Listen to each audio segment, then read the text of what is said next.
Dans le Fils, nous avons la version complète, nous avons la version intégrale de Dieu. Il y a l'exclusivité de la connaissance complète de Dieu dans la personne de Jésus-Christ. Le Seigneur Jésus-Christ déclare qu'il est et il a l'exclusivité de la connaissance de Dieu. Donc, la notion que Jésus-Christ commence à introduire, c'est la notion d'un Dieu Père.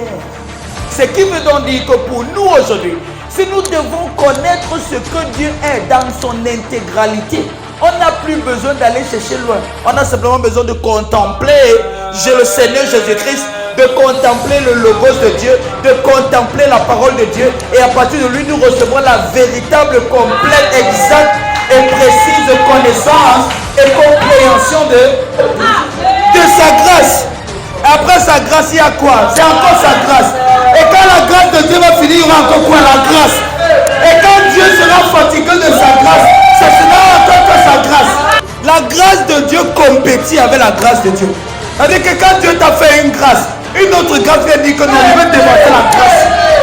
L'année, c'est l'année de reposer, de vivre, d'expérimenter la grâce de Dieu.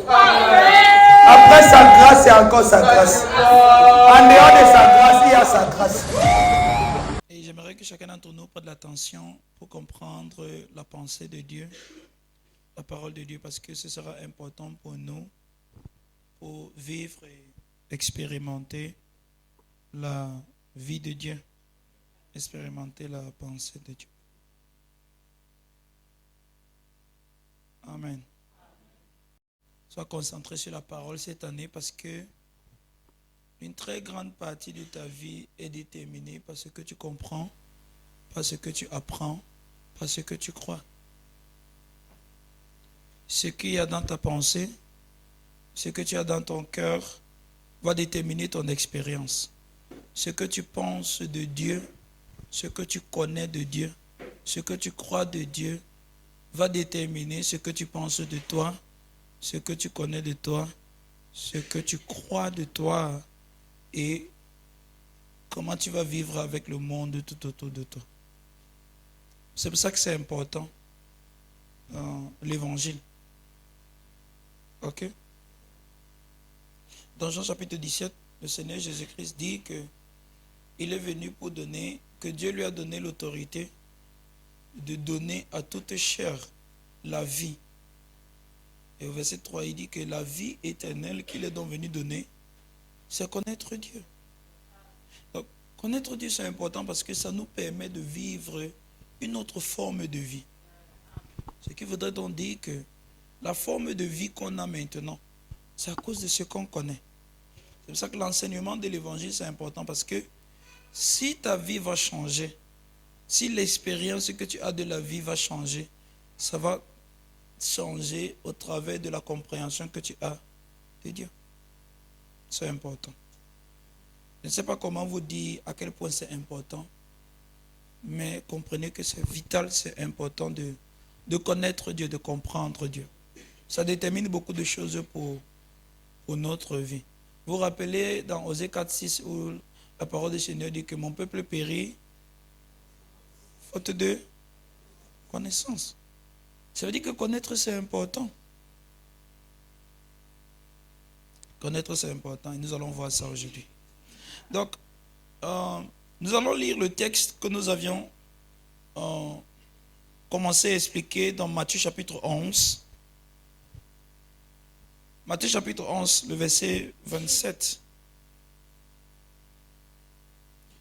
Toutes choses m'ont été données par mon Père. Toutes choses m'ont été confiées par mon Père. Personne ne le connaît le Père si ce n'est le Fils. Personne ne connaît le Fils plutôt si ce n'est le Père. Personne ne connaît pleinement. Personne ne connaît complètement. Personne ne connaît parfaitement. Personne ne connaît parfaitement le Fils si ce n'est le Père.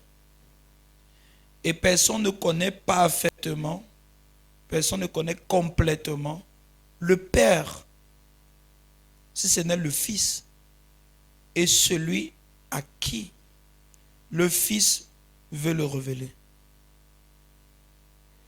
Parce que le Fils veut délibérément révéler le Père. Et il n'y a que ceux à qui le Fils a révélé le Père qui vont connaître le Père. Ok? Maintenant, on va lire un autre texte dans Hébreux chapitre 1, le verset 1. Et on va commencer à expliquer. Dieu, après avoir parlé autrefois à plusieurs reprises et de plusieurs manières à nos pères par les prophètes, Dieu dans ces derniers temps nous a parlé par le Fils, qu'il a établi héritier de toutes choses, par lequel il a aussi créé le monde. Donc, dans le premier passage que nous avons lu, Jésus-Christ qui s'adresse à la foule, il se réjouit du fait que Dieu ait choisi de révéler ces choses aux enfants, comme vous lisez le verset 26. Mais il dit quelque chose qui est très important, que nous devons comprendre. Comprendre la parole de Dieu, c'est important. Ok? Vous savez, la plupart du temps, quand les gens regardent la vie de Jésus, j'ai dit ça quelque part, on regarde les miracles que Jésus a fait. Mais on oublie les choses que Jésus a enseignées. Et on loupe donc ses enseignements, on se focalise sur ses miracles. Et on ne comprend donc pas ce qu'il y avait dans sa tête, qu'il essayait de nous communiquer.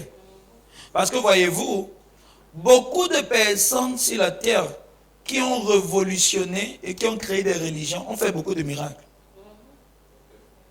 Est-ce que vous me comprenez? Il y a beaucoup de personnes qui ont inventé des religions, qui ont opéré beaucoup de miracles. Donc s'il faut simplement suivre les miracles, il y a beaucoup de personnes qu'on peut suivre à part Jésus-Christ. Mais la distinction, c'est ce que Jésus-Christ a enseigné et la notion de Dieu qu'il a introduit dans le monde. Et cette notion de Dieu qu'il a introduit dans le monde offense la plupart des gens. Quelqu'un disait, si tout le monde parlait de Dieu, tout le monde serait d'accord. Mais là où ça divise, c'est quand on commence à parler de Jésus-Christ. Si c'était que de Dieu qu'il était question dans les affaires des religions, on n'aurait de problème avec personne. Mais là où ça commence à faire les problèmes, c'est quand on introduit la personne de Jésus-Christ. Là, tu te fais beaucoup d'ennemis. Ok? Donc, la particularité doit être sur la personne de Jésus-Christ et ce qu'il a enseigné, qui s'explique maintenant dans ce qu'il a fait. Mais là, quand on se focalise sur les choses qu'il a fait, on ne comprend pas qui il est, on ne comprend pas les choses qu'il a enseignées. Et ce qui fait donc que beaucoup de chrétiens aujourd'hui se concentrent sur les œuvres de Jésus-Christ et pensent que ce qu'il faut, c'est que Jésus-Christ revienne refaire ce qu'il était en train de faire quand il était à Jérusalem. Et c'est pour ça qu'on loupe l'objectif. Parce que quand on est concentré sur il guérit, il sauve les vies, il ressuscite les morts, il ne change pas. Quand on vient à l'église, on veut aussi que Jésus-Christ, pardon, est-ce que tu peux venir? On commence à implorer la présence de Jésus. On demande à Jésus de descendre. Descends, manifeste-toi, descends et agis. Pour guérir les malades, pour guérir, sauver les vies, ressusciter les morts. Donc, on oublie ce qu'il a communiqué et ce qu'on est censé comprendre. Et ça nous fait louper beaucoup de bonnes choses. Donc c'est pour ça qu'il est important pour nous de comprendre les enseignements de Jésus-Christ. Ça nous permet de nous situer dans le ministère présent de Jésus-Christ. Il y a un ministère que Jésus-Christ est en train de faire maintenant, qui n'est pas la même chose que ce qu'il faisait dans ce qu'il était sur la terre. Il y a ce qu'on appelle le ministère terrestre de Jésus-Christ, et il y a ce qu'on appelle le ministère céleste de Jésus-Christ. Donc aujourd'hui, Jésus-Christ n'est pas en train de parcourir les rues de Jérusalem comme avant, et beaucoup de personnes pensent qu'on doit revivre les temps de la Bible comme c'était au temps de Jérusalem. Alors que Jésus-Christ est ascensionné, il est assis à la droite de Dieu et il a envoyé le Saint-Esprit qui vit maintenant en nous et par lequel nous pouvons vivre la vie de Christ maintenant. Mais parce que les gens ne comprennent pas ça, on veut retourner en l'an Jérusalem alors qu'on est en 2025 déjà, l'année du repos dans la grâce de Dieu. Maintenant Jésus-Christ, quand on analyse ses propos, il dit que personne ne connaît le Père si ce n'est le Fils. Qu'est-ce qu'on apprend? on apprend que il y a une seule personne qui connaît parfaitement, qui connaît exactement, qui connaît complètement Dieu. Donc, lorsque on est dans Matthieu et que Jésus-Christ dit ceci, alors que la Bible qui nous sert de livre de guide a beaucoup d'autres livres qui ont été écrits avant Matthieu. Pour certains qui ont la Bible de protestants, 39 livres avant le livre de Matthieu. Ok? Il y a beaucoup de livres qui nous parlent de Dieu. Mais comment Jésus-Christ peut venir dire que personne? Si Jésus-Christ dit que personne ne connaît le Père, si ce n'est le Fils, ça veut donc dire que toute autre information qu'on a pu emmagasiner de Dieu, que ce soit de Genèse jusqu'au livre de Matthieu, on doit réexaminer chaque chose à la lumière du Dieu que Jésus-Christ présente. Vous comprenez? Parce que si Jésus-Christ affirme et déclare que personne ne connaît complètement, ne connaît exactement, n'a l'exactitude, n'a la perfection de la connaissance de Dieu comme lui. Ça veut dire que tout ce qu'on a pu emmagasiner comme connaissance de Dieu doit être réexaminé, doit être réévalué à la lumière de ce que Jésus-Christ a présenté. C'est très important. Donc, la révélation de Dieu est capitale pour l'homme. Ok? La révélation de Dieu est vitale, est capitale pour la vie de l'homme. L'homme a besoin de connaître Dieu pour vivre. Parce que l'homme a été créé à l'image de Dieu. Ça veut dire que pour que l'homme se connaisse lui-même, il faut qu'il connaisse Dieu, puisqu'il est à l'image de Dieu. Tu n'es pas à ta propre image. Ça veut dire que tu n'es pas ce que tu penses, parce que tu n'es pas ta propre source. Tu es à l'image de Dieu. Ça veut dire que pour te connaître bien, il faut que tu connaisses le Dieu à l'image duquel tu as été créé. Maintenant, si tu ne connais pas le Dieu à l'image duquel tu as été créé, tu ne peux pas connaître ce que tu es, parce que tu es fait à son image. Maintenant, si tu ne le connais pas, tu ne connais pas ce que tu es. Si tu ne connais pas ce que tu es, tu vas inventer ce que tu es et tu vas penser que tu es ce que tu as inventé, alors que tu n'es pas ce que tu as inventé, mais tu es plutôt la personne que Dieu a créée à son image. Maintenant, si tu ne connais pas ce que tu es, tu as ton imagination de ce que tu es. Et tu vas vivre dans ton invention. Et la plupart du temps, ce sera faux. C'est ça qu'on appelle une fausse identité. Tu crois de toi ce que tu n'es pas. Maintenant, si tu crois de toi ce que tu n'es pas, tu risques de croire que tu as ce que tu n'as pas. Et tu risques de croire que tu n'as pas ce que tu as. Ce qui veut dire que tu vas te priver de ta propre richesse. Tu vas te priver de ta propre vie. Tu vas te priver de tes propres ressources. Tu vas t'empêcher toi-même de prendre ce qui t'appartient.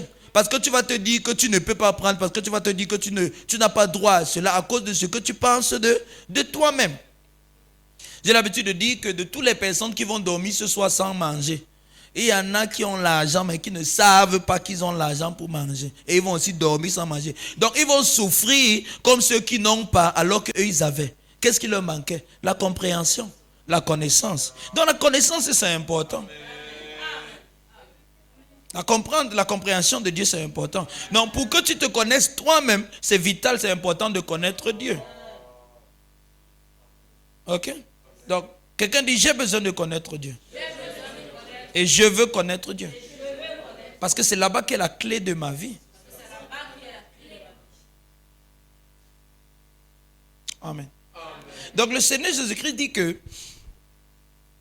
personne ne connaît le Père si ce n'est le Fils. Personne n'a l'exactitude, personne n'a la complète révélation, la complète connaissance, la complète expérience de Dieu. Et ce qui veut dire que si personne n'a la complète connaissance de Dieu, personne ne peut expliquer Dieu proprement à part celui qui le connaît complètement.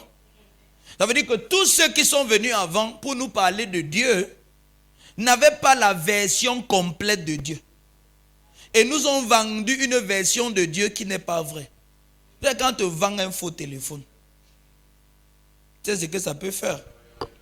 Ça ne va pas appeler quand ça doit appeler. Ça va mal fonctionner. Et donc mon peuple périt faute de... Donc mon peuple fonctionne mal parce qu'ils ne me connaissent pas. Hello. Mais pourtant, c'est qu'il y a les gens dans l'Ancien Testament qui connaissaient Dieu, n'est-ce pas? Beaucoup de gens se refaient dans l'Ancien Testament. Le Dieu d'Isaac, d'Abraham, d'Isaac et de Jacob. Le Dieu qui fait la guerre. Le Dieu qui tue ses ennemis. Le Dieu qui, quand il se fâche, il garde tout. Tout ça, on a dans l'Ancien Testament. Et beaucoup de personnes ont forgé leur pensée et leur image de Dieu sur beaucoup de ces histoires de l'Ancien Testament. Et c'est maintenant ce qu'ils connaissent de Dieu. C'est ce qu'ils pensent de Dieu. C'est ce qu'ils comprennent de Dieu. Tu vois, ce que tu penses de Dieu va déterminer même comment tu traites avec Dieu. Ce que tu penses de Dieu va déterminer comment tu pries. Et ça va aussi déterminer si tu vas recevoir la réponse à ta prière ou pas. Quand tu as l'image d'un Dieu qui est fâché, toi-même tu as peur de prier. Parce que tu n'es pas sûr qu'il va t'écouter. Tu te dis que il peut prier, cela me frappe. Mieux il ne prie même pas. Pourquoi certaines personnes, quand ils ont fait les erreurs, ils fuient l'église? Quand quelqu'un fait une erreur parce qu'il a péché, parce qu'il a commis une faute et qu'il fuit l'église, moi ce que je comprends, c'est que dans sa tête, il croit que Dieu le rejette à cause de son erreur. Et comme Dieu le rejette à cause de son erreur, qu'est-ce qu'il va aller faire dans la maison de Dieu? Dieu ne va pas l'écouter. S'il chante, Dieu ne va pas accepter. S'il adore, Dieu ne va pas accepter. Si dans son offrande, ça va rester seulement au niveau du panier, Dieu ne reçoit pas ça. Dieu ne peut pas le bénir. Aucune prière de l'homme de Dieu ne va le bénir. Parce que Dieu est fâché. Donc il va fuir l'église parce qu'il fuit Dieu. Donc dans sa tête, Dieu c'est le genre que quand tu l'énerves, il n'est plus avec toi. N'est-ce pas? Maintenant, est-ce que ça c'est l'image que Jésus-Christ a révélée de Dieu? Non. Mais l'image là, ça se retrouve quelque part dans l'Ancien Testament. Parce que dans l'Ancien Testament, on a les caractéristiques d'un, entre guillemets, Dieu colérique. La raison c'est que quand certaines choses arrivaient et qu'il ne trouvait pas d'explication à cela, la seule explication c'était que forcément c'est Dieu qui a fait. Est-ce que vous ne trouvez pas étonnant qu'on ne parle pas du diable dans l'Ancien Testament? Non, est-ce que vous avez lu l'Ancien Testament?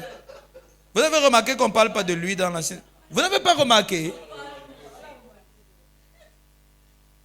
Lisez la Bible s'il vous plaît, c'est important. On ne parle pas du diable. Donc, quoi que soit ce qui arrive, comme on ne peut pas expliquer, comme on ne sait pas d'où ça vient, on ne comprend aucun phénomène, que ce soit même un phénomène naturel, que ce soit causé par les hommes, on dit seulement que tout ce qu'on ne peut pas expliquer, c'est Dieu. Par exemple, Uri, le soldat, pendant que le chariot qui transportait l'arche de l'Éternel était en train de marcher, a voulu, parce que le chariot était en train de trébucher, il a voulu aider pour maintenir. Il a touché l'arche de l'Éternel et il est tombé, il est mort. On a dit que c'est Dieu qui l'a frappé.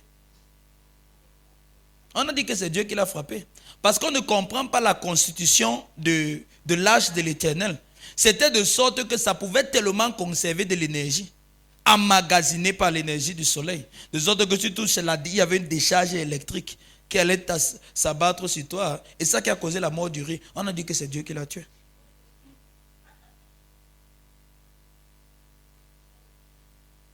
Donc, tout ce qu'on ne comprenait pas là-bas, on attribue à Dieu. Tout ce que c'est même un homme qui a fait, on attribue à Dieu. Maintenant, Jésus-Christ, quand il arrive, il dit que personne ne connaît exactement Dieu. C'est moi, le Fils, qui est dans le sein du Père, qui a la compréhension et la connaissance complète de Dieu. Attends maintenant. Qu'est-ce que les autres avaient dans l'Ancien Testament? C'est ce que Hébreu nous dit. Hébreu nous dit que, après avoir autrefois, à plusieurs reprises et de plusieurs manières, ce n'est pas très bien traduit. La version originale dit que il a parlé en plusieurs portions, polyméros, du grec polyméros, de plusieurs portions, de plusieurs segments, à partir desquels on ne peut pas tirer une conclusion. Ça veut dire que les révélations qu'eux ils avaient dans l'Ancien Testament, c'était des fragments. Ce qu'ils ont reçu, c'était des fragments, pas la version intégrale, pas la version complète de ce que Dieu est. Ce qu'ils avaient, c'était des fragments. Ce qu'ils avaient, c'était des portions. Ce qu'ils avaient, c'était des fragments de révélation. Et à partir de ces fragments, ils ne pouvaient pas tirer une conclusion sur l'image de Dieu. Vous connaissez le jeu qu'on appelle le puzzle? Le puzzle. C'est-à-dire que vous avez une carte, mais on vous donne seulement des petits segments de cette carte. Alors, quand on ne vous donne pas tout, si on ne te donne pas tous les segments, pendant que tu montes l'image, là où ça manque, tu ne sais pas ce qu'il y a là. Et pour avoir une image complète, tu es obligé d'imaginer ce qui est.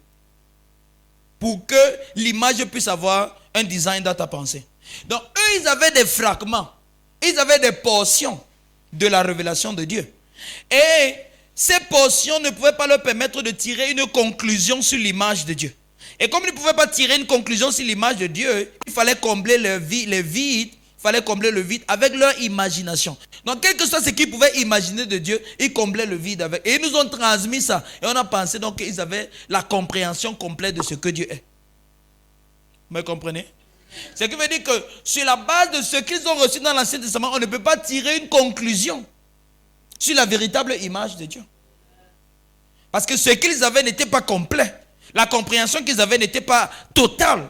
Ce n'était pas le tout de Dieu qu'ils ont compris. Ils ont vu une partie de Dieu. Et en fonction des parties qu'ils ont vues de Dieu, ils ont tiré leurs conclusions. Et c'est comme ça qu'on a beaucoup de noms de Dieu dans l'Ancien Testament. Jéhovah Jireh. C'est parce que quelqu'un a expérimenté la provision. Et comme il a expérimenté la provision, ce n'est que ça qu'il connaissait. Il a dit, ah, ça c'est Jéhovah Jireh. Mais est-ce que c'est tout ce qu'il est? C'est vrai qu'il pourvoit, mais il n'est pas seulement pourvoyeur. Ok? L'autre qui a par exemple expérimenté la guérison, Jéhovah Rapha, il a expérimenté la guérison, il a dit que non, le Dieu sinon, c'est Rapha. C'est le Dieu de la guérison. Mais ce n'est pas seulement le Dieu de la guérison. Non, chacun avait son fragment, chacun avait sa portion, et tout ça ne pouvait pas faire un tout. Et tout ce qu'ils avaient comme fragment ne formait pas l'image complète de Dieu. Et donc on ne pouvait pas tirer des conclusions sur ce que Dieu est, sur la base des fragments que chacun avait vus. Donc l'autre s'est tenu d'un côté, il a vu une partie. Et il n'a pas vu l'autre partie, il n'a pas vu l'image complète. Mais l'autre partie qu'il n'a pas vu là, il a tiré ses conclusions sur ça, il a écrit ce qu'il a écrit. L'autre s'est tenu d'un autre côté, il avait aussi une partie et tiré ses conclusions sur ce qu'il n'avait pas vu en fonction de son imagination ou en fonction de ce qu'il pouvait penser ou deviner de ce que Dieu est. Mais tout ça ne pouvait pas constituer l'image complète de Dieu. Donc il dit que dans ce temps-là, Dieu parlait par des fragments de révélation à nos pères. Mais en ces derniers temps, il nous a parlé dans le Fils. Dans le Fils maintenant, nous avons la version complète, nous avons la version intégrale de Dieu. Parce que le Fils-ci n'est pas quelqu'un qui a reçu une portion de révélation, n'est pas quelqu'un qui a reçu une partie de la révélation, ce n'est pas quelqu'un qui a reçu une portion de la connaissance de Dieu, mais c'est celui à qui le Père a tout remis. Donc Jésus dit que le Père a tout remis entre mes mains. Donc il n'y a rien du Père que je ne connais pas. Il n'y a rien de Dieu qui ne soit pas en ma possession. Il n'y a aucune information de Dieu qui ne soit pas en ma possession, qui ne me soit pas confiée. Il n'y a rien du Père que je suis incapable de révéler parce que le Père a tout remis entre mes mains. Donc qu'est-ce qu'on apprend? On apprend qu'il y a l'exclusivité de la connaissance complète de Dieu dans la personne de Jésus-Christ. Le Seigneur Jésus-Christ possède, détient et déclare qu'il est et il a l'exclusivité de la connaissance de Dieu. Ce qui veut donc dire que pour nous aujourd'hui, si nous devons connaître ce que Dieu est dans son intégralité, on n'a plus besoin d'aller chercher loin. On a simplement besoin de contempler le Seigneur Jésus-Christ, de contempler le Logos de Dieu, de contempler la parole de Dieu. Et à partir de lui, nous recevons la véritable, complète, exacte et précise connaissance et compréhension de Dieu.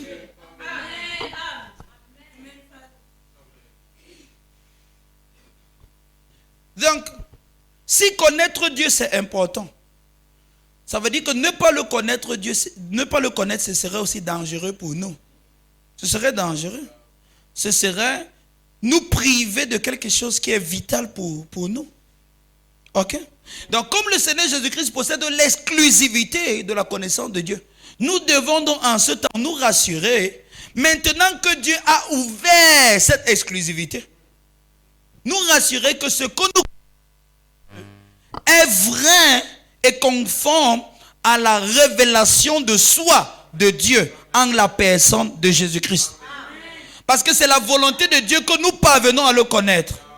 C'est la volonté de Dieu que nous le connaissons. Car Dieu veut que tous les hommes soient sauvés et parviennent à la connaissance de la vérité. Dieu veut que tout le monde parvienne à la connaissance de la vérité. Et la vérité est révélée en une personne. Jésus-Christ a dit, je suis la et la.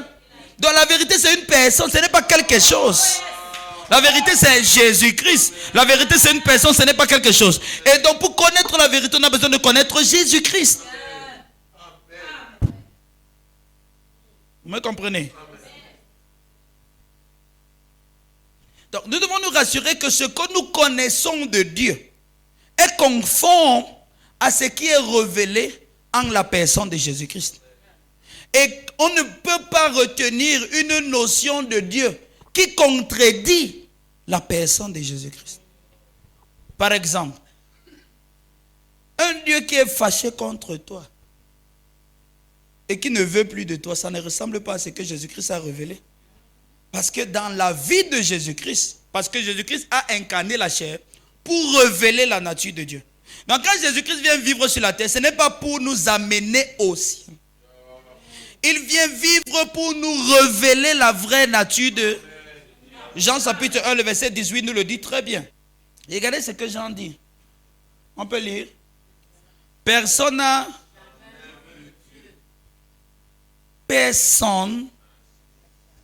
jamais vu Dieu.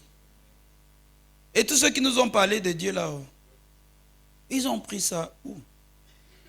Personne n'a jamais vu Dieu. Ça rejoint encore ce que le Seigneur Jésus disait quand il dit que personne ne connaît le Père, si ce n'est le Fils. Personne n'a jamais vu Dieu. Personne n'a jamais perçu Dieu exactement. Dans l'exactitude de sa personne.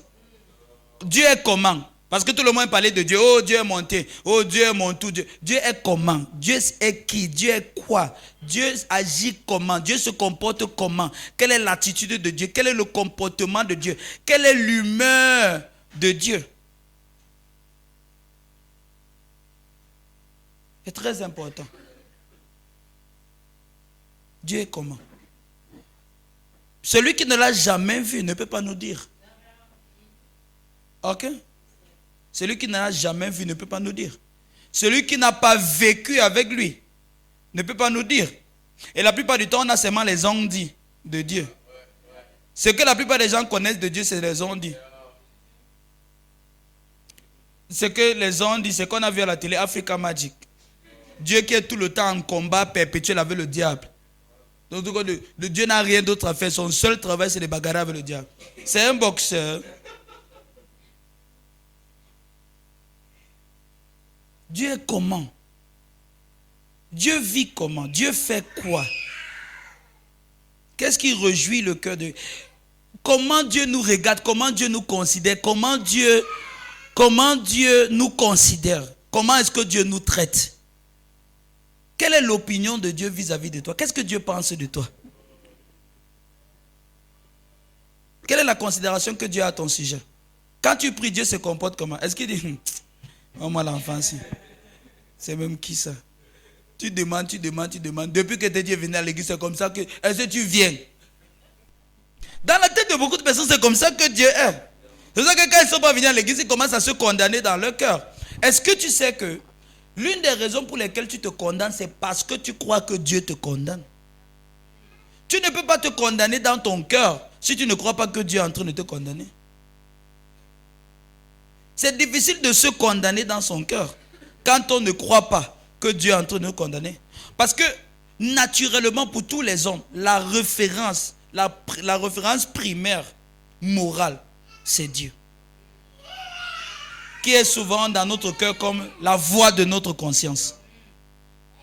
Maintenant, quand tu crois que Dieu est fâché contre toi, toi-même tu commences à être mal à l'aise. Maintenant, je pose la question. Et si Dieu lui-même n'était pas fâché et que ce n'est que ce que tu crois, regarde ce que ça va faire. Même s'il n'est pas fâché, tu vas quand même te sentir mal et expérimenter ce que tu crois de lui, même si ce n'est pas vrai de lui. Et c'est là où ça devient, ce qu'on croit devient très important. Ou tu peux croire quelque chose qui est faux, mais tu expérimentes ça. Tu crois quelque chose qui est faux, mais tu expérimentes ça. Et quand tu expérimentes, ça devient encore plus vrai pour toi. Ça veut dire que le faux est intensifié. Donc tu certifies le faux. Parce que tu expérimentes ça, tu sens ça, tes émotions s'alignent. Parce que quand la culpabilité commence à peser dans ta conscience, tu penses que c'est Dieu qui t'accuse. Alors que le Père juste là à côté dit que ouais mon enfant, je suis là, je t'aime. Mais dans ta conscience, la culpabilité est en train de peser, peser, peser. Et quand ça pèse, que tu commences à te sentir mal, tu es convaincu que c'est Dieu qui te condamne. Maintenant tu viens à l'église, au lieu de prier pour adorer Dieu, tu es en train de confesser tes péchés.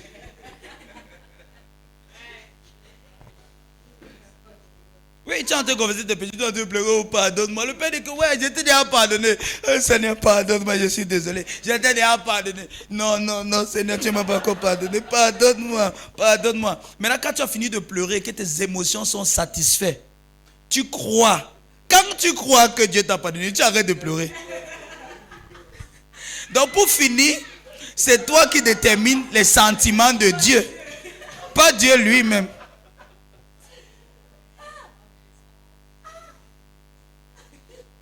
Et c'est pour ça que la vie chrétienne de beaucoup de personnes est instable. Pourquoi? Parce que leur vie chrétienne dépend de leurs émotions. Quand ils se sentent mal, ils pensent que Dieu a mal comme eux.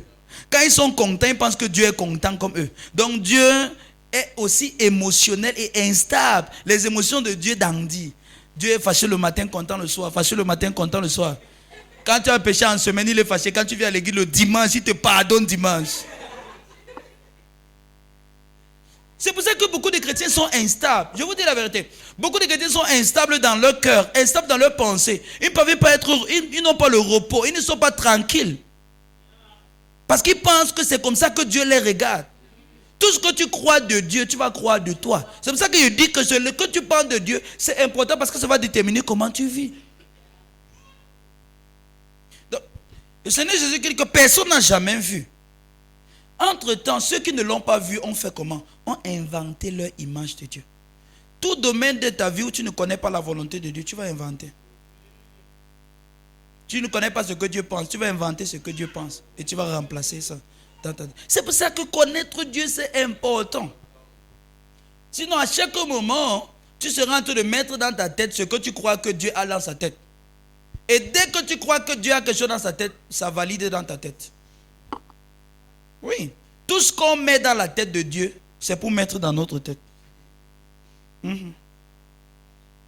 Tout ce que nous on met dans la tête de Dieu, c'est pour justifier notre conscience de ce qu'on est en train de faire.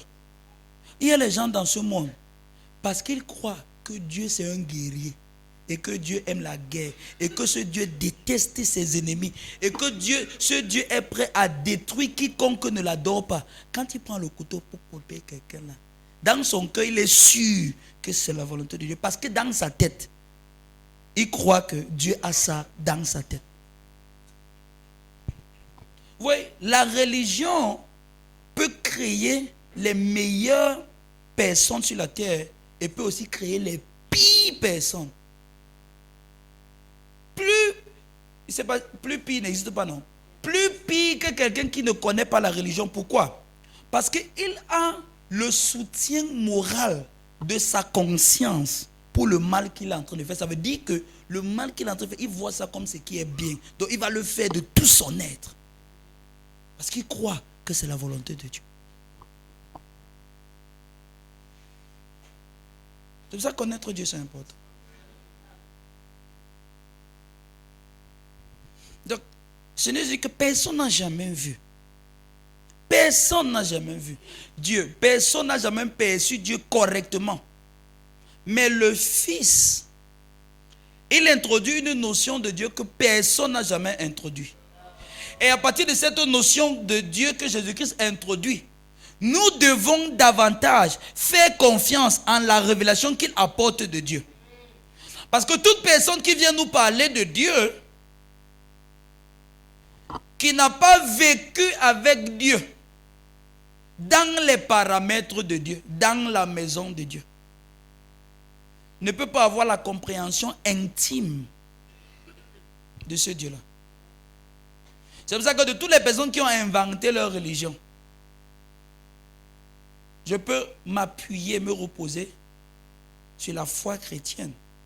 Parce que l'information qui nous provient, l'information qui nous parvient concernant Dieu, ne vient pas d'un étranger à Dieu.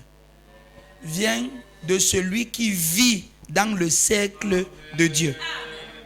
Tu vois, si dans une maison, si tu es hors d'une maison, peu importe les bruits que tu entends, tu ne peux pas savoir avec exactitude ce qui se passe dans la maison. Tu peux seulement imaginer, et peut-être il y a la bagarre. Peut-être il y a la bagarre. Ou peut-être c'est la télé qu'on a mis, les baffes, le volume est élevé. N'est-ce pas? Donc, pendant que tu es dehors, tu entends les bruits, tu peux imaginer ce qui se passe dans la maison. Que hey, peut-être il y a la bagarre là-bas. Oh, peut-être il y a la fête. Peut-être c'est le mariage. Non, peut-être c'est l'anniversaire. Non, peut-être c'est le baptême. Mais tu n'es pas dedans. Comme tu n'es pas dedans, tu n'as que le son. Tu ne peux que imaginer. Et tu n'auras jamais l'exactitude de ce qui se passe dedans. Il n'y a que l'enfant de la maison. Celui qui est dans la chose. Pour sortir, te dit que voici exactement ce qui se passe là-dedans. Donc, Jean nous dit qu'en ce qui concerne Dieu, Jésus-Christ n'est pas un étranger, ce n'est pas l'enfant de dehors. C'est le Fils qui vit dans le sein du Père. D'abord, on se rend compte que cette personne, Jésus-Christ, est celui qui vit dans une intimité profonde, plus proche que proche, avec Dieu. Ce qui veut dire que l'information qu'il nous apporte de Dieu est certifiée. Ce n'est pas un non-dit. Ce n'est pas une information qu'il a ramassée à Africa Magic. Non. L'information qu'il nous apporte est exacte. C'est exactement ce que Dieu est à l'intérieur parce qu'il vit dans le cercle de Dieu. Le Fils qui est dans le sein du Père, le Fils qui est dans le centre de tout ce que le Père représente, est celui qui l'a fait connaître. Donc, on ne peut pas avoir une vraie connaissance de Dieu en dehors de celle que Jésus-Christ lui-même a révélée. Ça rejoint encore ce qu'on a lu dans Matthieu chapitre 11. Personne ne connaît le Fils si ce n'est le Père. Et personne ne connaît le Père si ce n'est le Fils et celui à qui le Fils le révèle. Parce que lui seul a cette intimité. Lui seul a la proximité avec le Père. Lui seul a vécu dans le même environnement. Lui seul partage la même nature avec le Père. Lui seul partage la même nature avec Dieu. Il connaît ce que Dieu est dans sa nature, pas dans ses actes. Dans l'Ancien Testament, on a les actes de Dieu. Oh, il a fait les miracles, il a fait ci, il a fait ça. Mais lui-même, il est comment? Personne ne peut dire. Chacun a tiré ses conclusions sur ce qu'il a fait. N'est-ce pas? Il a pourvu, hey, Jéhovah Jireh. Il a guéri, Jéhovah Rapha. El Shaddai, Elohim et tous les noms. Il a fait ci, il a fait cela. Mais lui-même, il est comment? C'est comme quand on va mal parler de toi. Oh, elle a fait ci. Oh, il a fait ça. Oh, il est. Maintenant, quand la personne te voit avec les lunettes de tout ce qu'on lui a dit te concernant. Mais est-ce que la personne te connaît? Ne te connaît pas. La personne ne te connaît pas. Donc, malgré tout ça, c'est pour ça qu'on ne se concentre pas sur les noms que Jéhovah est monté. Quand les gens récitent souvent tous les noms, ils pensent que c'est ça l'adoration. Oh Seigneur, oh tu es Jéhovah Jireh, oh tu es Jéhovah Shammah. Encore quelqu'un va raconter tous les noms là, Dieu va dire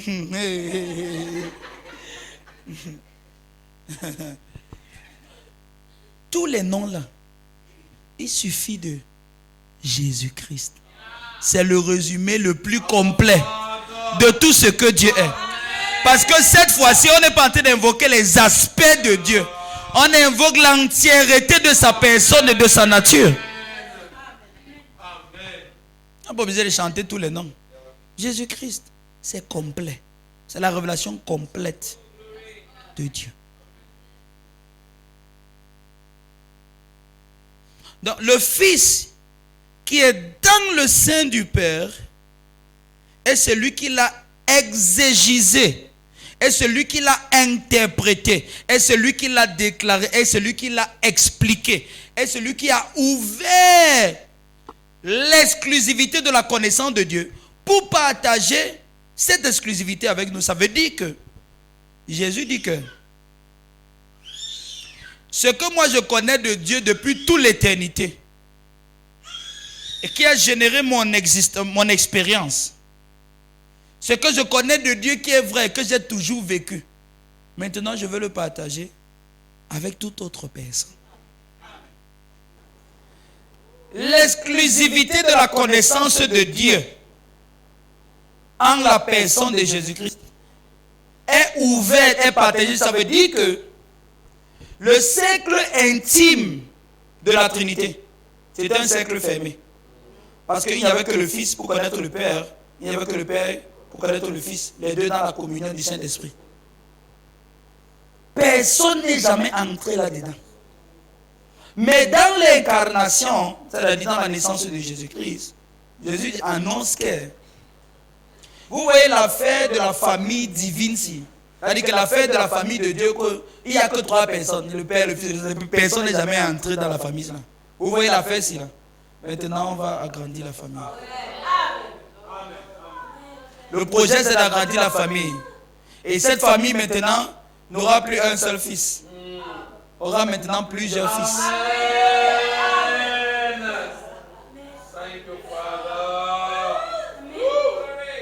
Ça veut dire que Jésus dit que la position que j'ai, la position que moi seul j'ai, moi seul je peux l'appeler papa. Moi seul je l'appelle Abba Père.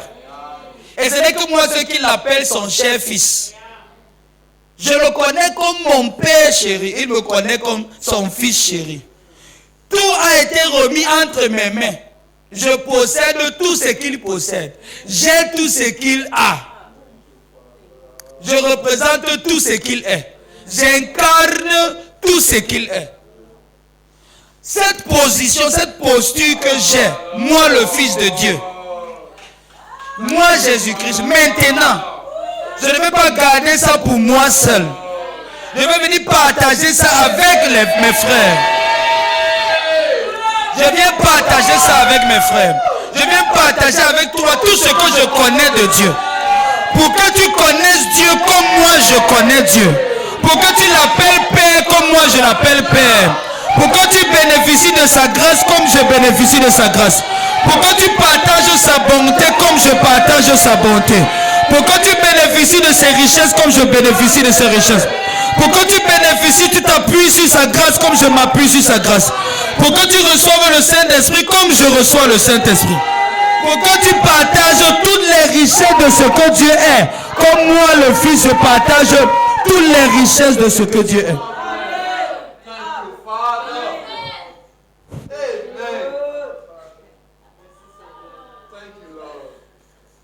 Vous vous rappelez dans Philippiens chapitre 2, là où il dit que il n'a pas regardé comme une proie à arracher son égalité avec Dieu. Et ce qu'il est en train de dire là-bas, les gens n'ont pas bien compris. Il est en train de dire qu'il n'a pas vu son égalité avec Dieu comme quelque chose qu'il doit garder et cacher pour lui seul. Tu vois, quand un voleur a dérobé quelque chose, il faut qu'il protège ça. Parce que premièrement, ça ne lui appartient pas. Deuxièmement, il ne veut pas partager avec quelqu'un. Maintenant, il dit qu'il n'a pas regardé ça comme une proie à arracher. C'est-à-dire qu'il n'a pas vu ça comme quelque chose qui ne lui appartient pas et qu'il veut garder pour lui-même. Il n'a pas regardé qu'étant en forme de Dieu, il n'a pas considéré comme usurpation d'être égal avec Dieu. Existant en forme de Dieu, il n'a pas existant en forme de Dieu, ça veut dire qu'il est Dieu. Mais il n'a pas regardé comme une proie à arracher d'être égal avec Dieu. Ça veut dire qu'il n'a pas regardé ça comme quelque chose qu'il doit garder et protéger pour lui seul. Que non, c'est moi le Fils de Dieu, je serai le seul Fils de Dieu. Je ne partage ma position avec personne. Je ne vais pas partager ma grâce avec quelqu'un. Je ne vais pas donner à quelqu'un ce que j'ai moi seul. Donc il dit que ce que Jésus-Christ a dans sa filiation, dans son égalité avec Dieu, il n'a pas vu ça comme quelque chose qu'il doit garder pour lui seul. Parce qu'il a vu que c'est trop bon. Et quand c'est trop bon, on partage. Donc il a vu sa filiation. Il a vu sa position. Il a vu sa filiation, sa position devant Dieu comme quelque chose qui est très bon qu'il a décidé de partager ça avec les hommes. Et c'est pour ça qu'il dit dans Hébreu que Jésus-Christ n'a pas eu honte de nous appeler ses frères. Parce qu'il a choisi de partager ce qui est unique et exclusif à lui seul avec nous tous. Et s'il partage sa position avec nous tous, ça veut dire que maintenant on aura le même Père. Et si on a le même Père, nous sommes maintenant des frères.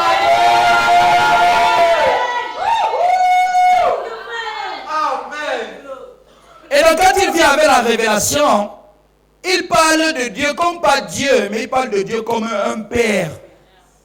Beaucoup de gens ne sont pas habitués à la notion de Dieu comme celui d'un Père. On voit toujours Dieu comme un vieux papa, un vieux monsieur barbu, loin là-bas dans le ciel sur son grand trône. Il attend seulement le dernier jour. Que je vais vous montrer le dernier jour. Mais l'aspect du papa aimant, amour, qui prend soin, qui veille sur son enfant, qui aime son enfant, qui dole son enfant, qui cajole son enfant, qui fait tout pour protéger, pour préserver, pour garder son enfant, pour l'éloigner du danger. Les gens n'ont pas souvent vu ça. Et du coup, quand ils pensent à Dieu, ils pensent à quelqu'un qui, ouais, vraiment le Père, pense aussi à nous, non? Ne m'oublie pas, ne m'oublie pas. Comment est-ce que le Père là va faire pour t'oublier? Quand il dit qu'il a gravé ton nom sur la paume de son main. Comment il peut faire? Il fait comment pour t'oublier? Est-ce que tu te rappelles qu'il a dit que est-ce qu'une femme qui allait peut abandonner son nourrisson? Non, n'est-ce pas? Dieu dit qu'au cas où cette impossibilité deviendrait possible, même jusque-là, moi, Dieu, je ne t'oublierai jamais. Ton Père, Dieu non, c'est ton Père. Cette année, Dieu va prendre soin de toi. Cette année, tu vas voir ce que ça veut dire être l'enfant chéri de papa. La grâce de Dieu sera manifeste dans ta vie et tu verras comment ton papa chéri prend soin de toi. Tu verras comment ton papa chéri t'aime. Tu vas comprendre que tu n'as jamais été abandonné.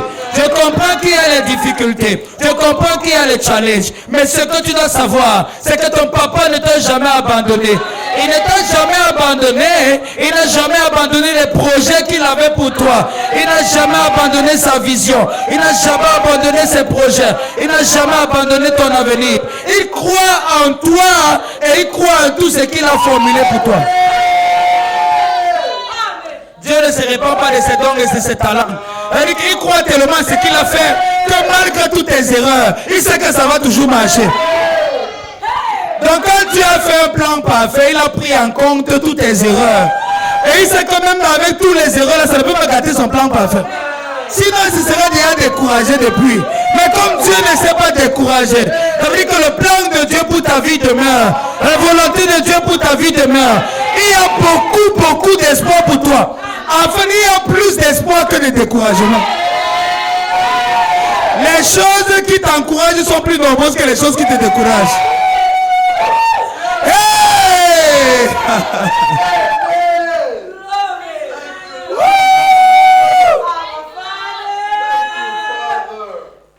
Les choses qui nous découragent sont trop petites.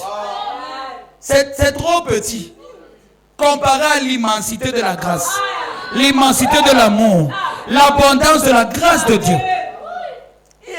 Il n'est pas question de se décourager. Que tu as fait quoi? C'est toi qui as tué Jésus. Pardon, lève-toi et célèbre la grâce de Dieu. Marche dans l'amour de Dieu. Ton Père t'aime, il ne regarde pas. Il n'est pas là pour compter tes fautes. Asseyez-vous un peu. Les gens ont oublié que dans 1 Corinthiens chapitre 13, il est question de l'amour de Dieu. L'amour pardonne tout. Attends, vous croyez que l'amour pardonne tout? Et vous ne croyez pas que Dieu vous a pardonné? On parle hébreu. L'amour croit tout. L'amour espère tout. Donc Dieu là, il espère encore en toi. Tu peux lire ça. Toi, tu crois que c'est de l'amour qu'il est question, alors que l'amour en personne, c'est Dieu. L'amour croit en toi. L'amour espère en toi. L'amour ne soupçonne point le mal. L'amour ne garde point de rancune. L'amour pardonne tout.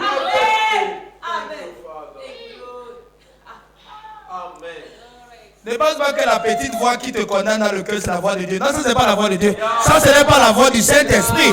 Il dit que c'est toi, Adam. Est-ce que tu es même au courant qu'après que Adam a péché, c'est Dieu qui a cousu ses habits?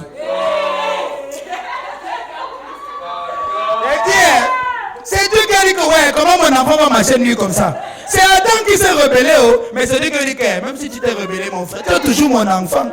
C'est pas parce que tu t'es rebellé que tu es devenu l'enfant du diable. Ne crois pas qu'à cause de tes petits erreurs, tu es tout à coup devenu l'enfant du diable. Non, vraiment, je ne suis pas à l'aise, je ne suis pas confortable, je ne suis pas trop sain, je ne suis pas trop sain. J'ai besoin que le Seigneur me sanctifie d'abord. Laisse-moi te dire, quand Dieu t'a déjà sanctifié, il n'y a pas une saleté qui peut salir la sanctification de Dieu.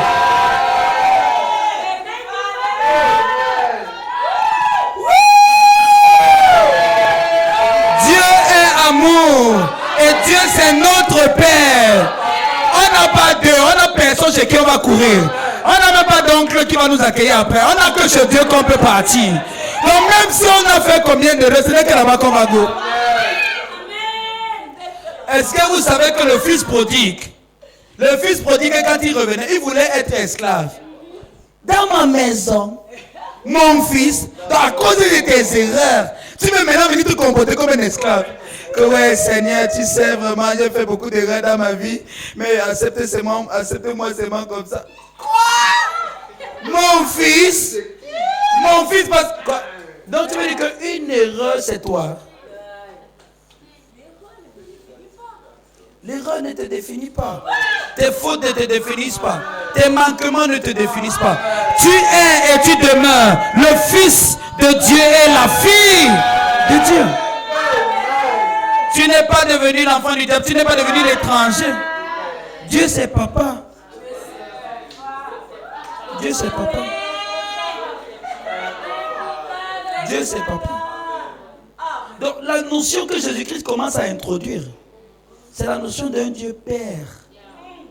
Pas un maître d'esclaves. Qui est là seulement pour dire que montez, descendez, montez, descendez, montez, descendez. Fais ci, ne fais pas ça. Fais ci, ne fais pas ça. Non.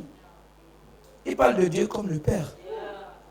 Aucune religion n'a présenté Dieu comme ça. Parce que personne ne connaissait ce à quoi Dieu ressemble. Mais Jésus-Christ, quand il commence, il introduit dans la notion de Dieu comme celui du Père. Et il exemplifie au travers de sa vie comment Dieu traite ses enfants. Donc si tu veux savoir comment Dieu traite ses enfants, tu regardes Jésus. Jésus était bien. Jésus était à l'aise. C'est que Dieu c'est un bon père.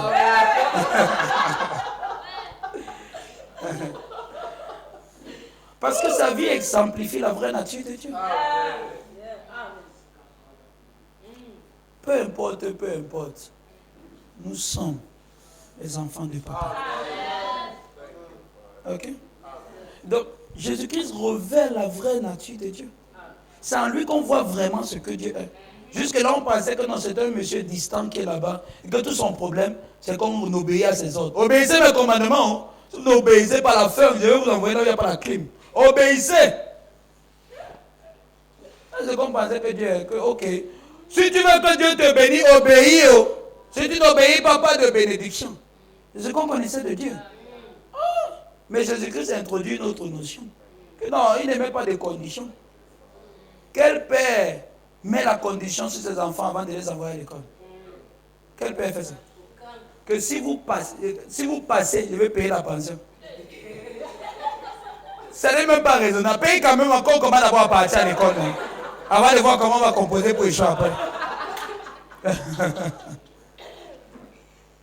Aucun Dieu ne fait, aucun père responsable ne fait ça. Et vous pensez que c'est Dieu qui serait le papa irresponsable? Non. Cette année, nous allons nous appuyer sur la grâce de Dieu. Pour vraiment expérimenter la grâce. La grâce de Dieu. Dieu, c'est notre Père. Reviens dans Jean chapitre 1, le verset 15. Jean lui a rendu témoignage, c'est écrit, c'est celui dont j'ai dit, celui qui vient après moi m'a précédé car il était avant moi. Donc celui-ci, avant de naître, existe déjà. Ça veut dire qu'il est éternel. Il est éternel. Parce qu'il a existé avant sa naissance. N'oubliez pas, la naissance de Jésus-Christ n'est pas le commencement de la vie du Fils de Dieu. Le Fils de Dieu est le Fils de Dieu depuis même avant que le monde ne soit créé. Maintenant, quand il naît, c'est parce qu'à ce moment-là, il est entré dans notre vie pour vivre notre humanité. Parce qu'il a besoin d'entrer dans notre humanité pour nous expliquer Dieu dans les termes que notre humanité peut comprendre. Et même jusque-là, ça ne suffit pas. Et donc, dans l'incarnation de Jésus-Christ, il y a l'élasticité de la grammaire pour nous permettre d'appréhender Dieu. Parce qu'il n'y a pas une vraie définition de Dieu qu'on peut fermer dans un mot humain. En fait, la plupart des mots qu'on a, la plupart des mots qu'on utilise, c'est pour notre contexte humain. Or, Dieu, lui, il est infini et éternel. Du coup, il faut adapter la grammaire, il faut adapter les mots, il faut adapter le langage pour essayer de correspondre à la réalité de Dieu qu'on essaye d'appréhender. Mais jusque-là, il est encore plus large que tout ce qu'on peut dire. Il n'y a aucune définition de Dieu que tu peux donner exactement, sinon une définition élastique. Par exemple, Dieu est infini. Ça n'a pas de limite, il n'y a pas là où ça finit. Parce qu'on ne peut pas imposer une limite à Dieu. Donc, il va incarner la chair pour interpréter en langage humain, parce que depuis que Dieu parle, personne ne comprend. Et donc Dieu vient donc récupérer notre langage humain pour nous expliquer ce qu'il est. Vous comprenez? Donc, il dit que celui qui vient avant moi m'a précédé, ça veut dire que celui dont il est question de Dieu. Il est question de Dieu, n'est-ce pas? Verset 16. Nous avons tous reçu de sa plénitude grâce pour grâce. Attendez. Il est question de Dieu, n'est-ce pas? Il parle de Dieu. Et il dit que de la plénitude du pléroma. Pléro fait référence à ce qui est rempli. Rempli à la pleine mesure, au point où tu ne peux plus rien ajouter, même pas une goutte. Si un verre d'eau est pléroma, c'est que l'eau s'est tellement remplie d'eau que ça déborde d'eau. Et si c'est rempli au point de déborder, ça veut dire que tu ne peux plus rien ajouter là-dedans. Ça veut dire que ce n'est que constitué de ça. Ok? Donc Jean dit que celui qui vient après moi est avant moi. C'est ce que j'avais dit m'a précédé. Celui qui vient après moi est avant moi. Donc c'est Jésus-Christ, mais c'est Dieu. Et de son pléroma, de ce de quoi il est rempli, de ce de quoi il est plein de sorte qu'il n'y a rien que tu peux ajouter à ce qu'il est déjà. De sa plénitude, tout ce que nous avons reçu, c'est la grâce sur la grâce. Ça veut dire que Dieu dont il est question n'est que grâce. De son abondance, nous avons tous eu part à sa richesse, à sa bonté. Nous avons reçu de lui, de tout ce qui est en lui, de tout ce qui le constitue, de tout ce qui provient de lui, de tout ce qui peut émaner de lui, de tout ce qui peut sortir de lui, de tout ce dont il est constitué. Tout ce qu'on a pu recevoir, ce n'est que la grâce. Et après la grâce, c'est encore la grâce. Et il n'y a rien que Dieu peut te communiquer qui soit hors du contexte de sa grâce. Dieu est essentiellement gracieux. Et la relation que Dieu entretient avec toi n'est basée que sur sa grâce. Donc quand tu te mesures par rapport à tes œuvres, quand tu te mesures par rapport à ta capacité, quand tu te mesures par rapport à ce que tu as fait ou tu n'as pas fait, Dieu ne te regarde jamais comme ça. Dieu ne traite pas avec toi sur la base de ce que tu as fait, mais sur la base de ce dont il est entièrement constitué, sa grâce. De sa grâce. Et après sa grâce, il y a quoi? C'est encore sa grâce. Et quand la grâce de Dieu va finir, il y aura encore quoi? La grâce. Et quand Dieu sera fatigué de sa grâce, ce sera encore que sa grâce. Fais ce que tu veux. Dieu est un Dieu de grâce. Les gens pensent que leur méchanceté va changer la disposition du cœur de Dieu envers eux. Ne pense pas que tes erreurs vont faire que Dieu va changer le comportement. Son plérum à sa plénitude. Sa plénitude, c'est sa grâce. Après sa grâce, c'est encore sa grâce.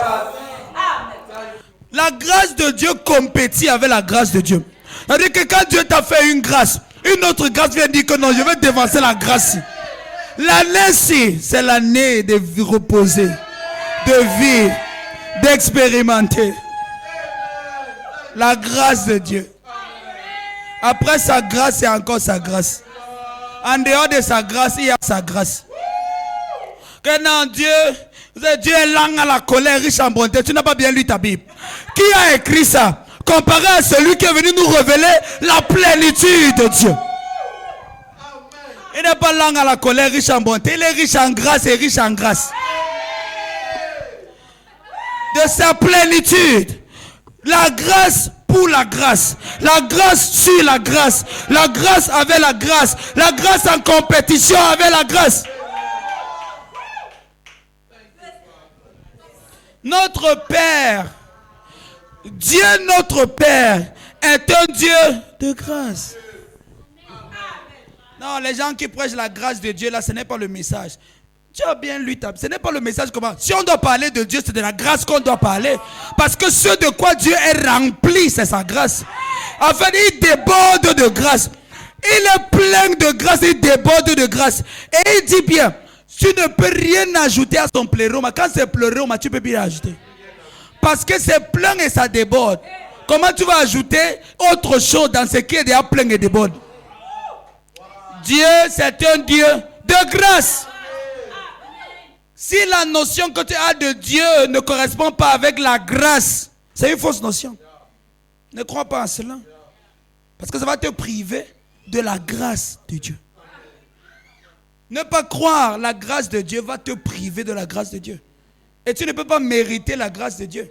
Et c'est en cherchant à mériter la grâce que la plupart du temps, on loupe la grâce. Parce que Dieu veut nous donner gratuitement. On dit, Dieu, attends, je vais aller travailler pour que tu me donnes. Vois comment il travaille. Vois mes efforts pour que tu me payes. Dieu dit que non, il ne paye pas mes enfants. Mes enfants, je leur donne tout ce que je possède. Parce que c'est leur héritage. Cette année, nous allons expérimenter la grâce. Sur la grâce. Avec la grâce. Pour la grâce. En compétition avec la grâce. Glory!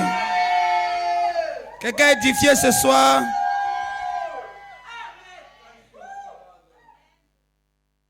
Merci Seigneur.